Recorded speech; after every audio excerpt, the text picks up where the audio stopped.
Alright, so this is just a graphing one. So before we even get started, you can get the right answer in Desmos. You can get the right answer with one of these calculators. You just plug it in and graph it. And then make sure that you're lining things up. There's a couple different ways, and I'll show you a couple different ways. But we got to remember that this is written in the form A tangent of bx plus c, and then at some point, if we're considering phase shift and all that stuff, we need to rewrite it as b times the quantity x, and I should be writing plus or minus, but in this case it's a plus sign, plus c divided by b. Right? This is the amplitude, but amplitude really, for tangent, does it, I mean, you're stretching it or compressing it vertically, which changes the shape a little bit, but in tangent, because the range is from infinity to negative infinity, doesn't do a whole lot. Remember, B has an impact on the period. That can stretch or compress the period. And then C over B does like what we call a phase shift, and it also has a compression factor. So this is like a vertical compression stretch, and this is like a horizontal compression stretch and flip. And I was thinking about this. It isn't clearly defined in your textbook. And I was wondering why they were making such a big deal about even and odd. And it has to do with the phase shift and whether or not it flips the graph horizontally or doesn't flip it, and it really depends on the function. And as I really processed it, I was like, well, if I explain this to you guys, will it help you or will it make you more confused? And I would say if you're able to list and identify these quantities and then graph it in the graphing calculator, I'm okay with that. Sometimes I have to make a decision, like I can explain this to the most meticulous detail, but it might be too much. That's something that some of you, if you go further on in math, that's a thing that you could do. But sometimes it's too much for this level. So what do I want you to do in this problem? Well, I want you to identify that A equals 3, right? I want you to identify that B is actually 1/3, right? And that C is 3 pi over 4. And so from there, we're going to figure out some other stuff too. Let me zoom in here so you guys can see it in the back. So the main thing is that the period P is equal to, now tangent's period is normally pi, but B has an impact on it, so it's pi divided by 1/3. But remember, when you multiply by, or I'm sorry, I said the answer. When you divide by a fraction, you really multiply by the reciprocal. So the period for this thing will be 3 pi. Okay? And then C over B is a tricky beast because we're going to say C over B, which is going to be 3 pi over 4, right? That's a fraction, divided by another fraction, which is 1/3. And so remember that when we're dividing by a fraction, you multiply by the reciprocal of the divisor. So this would be 3 over 1 here, because technically we're dividing by 1/3, so we multiply by 3 over 1. So then my phase shift is a positive 9 pi over 4, which is like kind of a weird thing. And I'm going to kind of sketch this. So now remember that normally for tangent, the period is pi, right? Normally the period is pi. So it ends up coming up through here at negative half pi, goes through the origin, and then it has a vertical asymptote right here at pi over 2. and then at multiples, like every pi. So it's really the odd integer times pi over 2. That's where the vertical asymptotes are. And then tangent just kind of, because it's a periodic function, will look like this.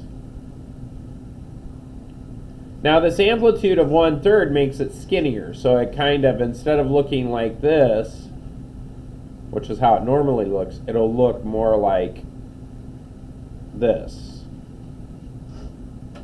Okay, so it's going to, that 3 for A is going to stretch it this way a little bit. Now the period is interesting because B is actually making the period wider, so it'd be like 3 pi. So that's that. What is 3 pi? It'd be like 6 pi over 2, right? So, and also we have this transformation. So it's going to kind of look something like this.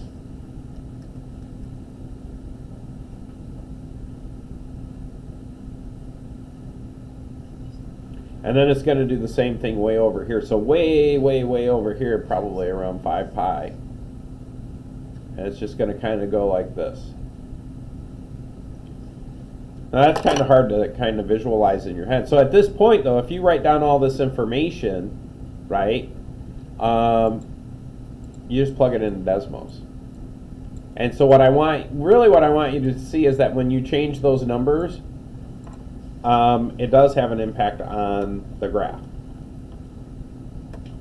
So we would say x divided by 3 plus 3 pi divided by 4. And we talk about this too. This is the tricky part. If I look at, oh, I did it again.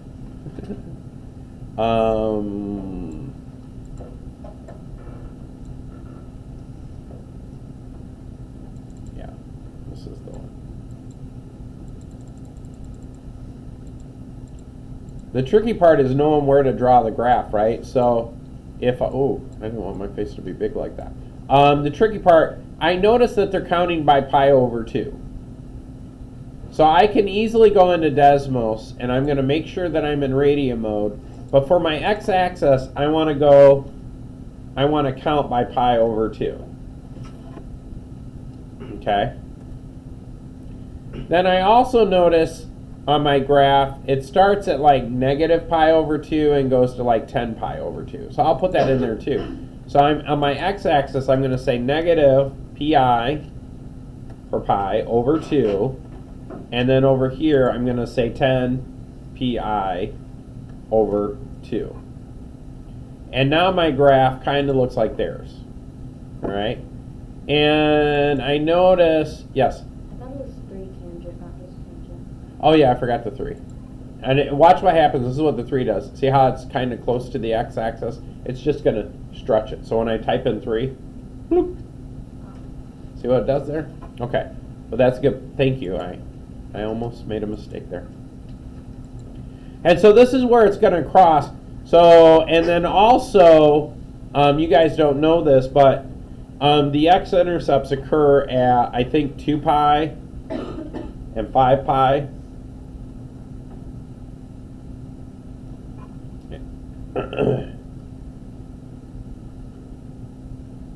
Actually, it might be on the, it'd be 3 pi over, yeah, 5 pi, right? Because the period was 3 pi, right? So we could do this kind of deal too.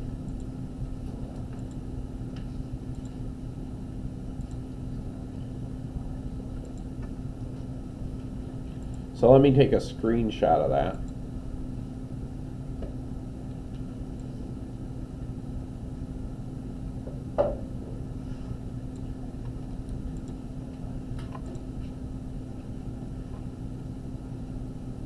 So this is what it would look like.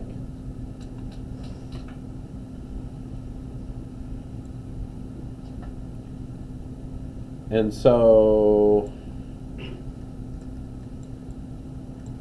maybe I'll make this a little smaller and we'll zoom in and I'll show you how to graph that.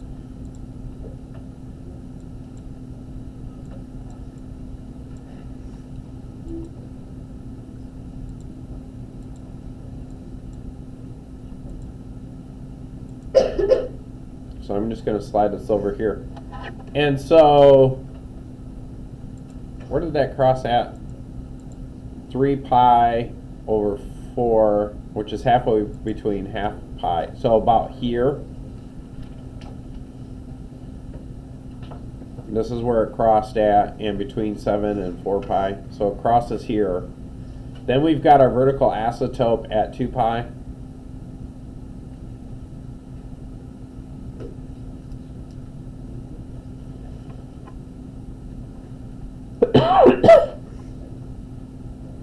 And so it's going to kind of look like this. It's going to come in about here.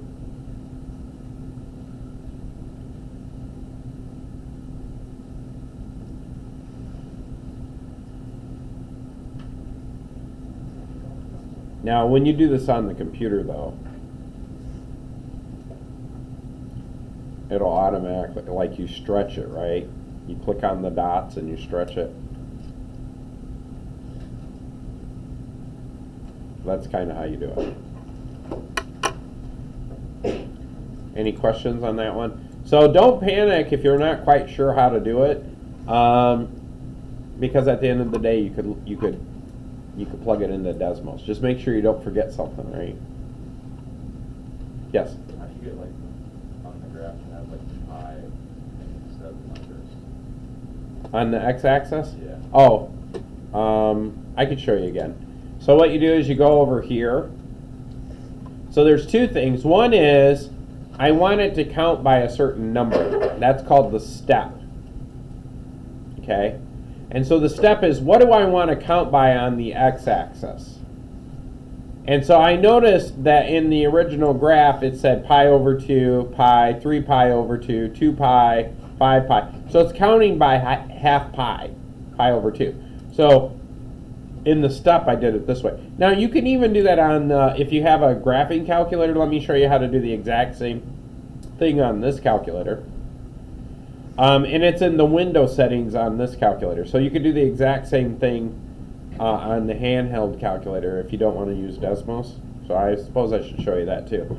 So if you want to use one of Mr. Adams' fancy calculators, or you have your own fancy calculator, you go to y equals, and you plug in the equation 3 tangent in parentheses. You're going to say x divided by 3. I don't think I need 2 sets of parentheses. Why do I have 2 sets?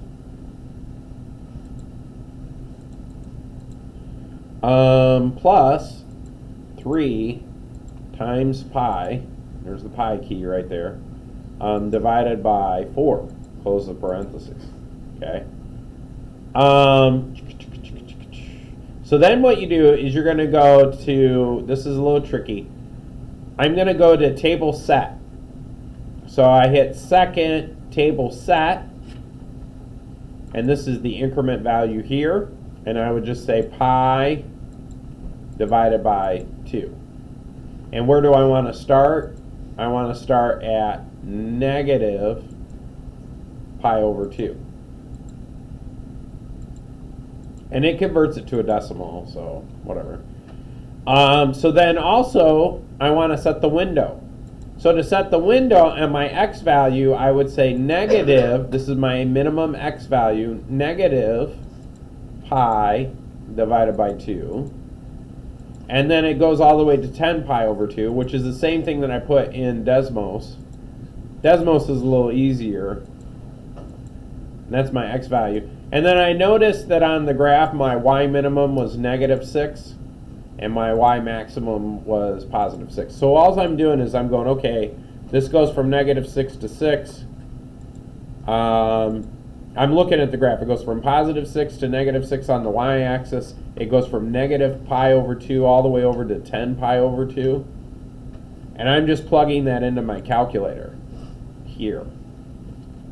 My x max, though, when I go to put in pi and all that stuff, it converts it to a decimal. And so then the last thing I need to make sure is that I'm in radian mode, which I am. I don't need to hit mode. It says radian right here. So then when I hit graph, I get the same graph. And these little marks, this is pi over 2, this is pi, this is 3 pi over 2, this is technically 4 pi over 2, which is 2 pi and stuff like that. And you could, I'll take a screenshot of that, I guess. Oops, lost it. There we go. But it's the same graph.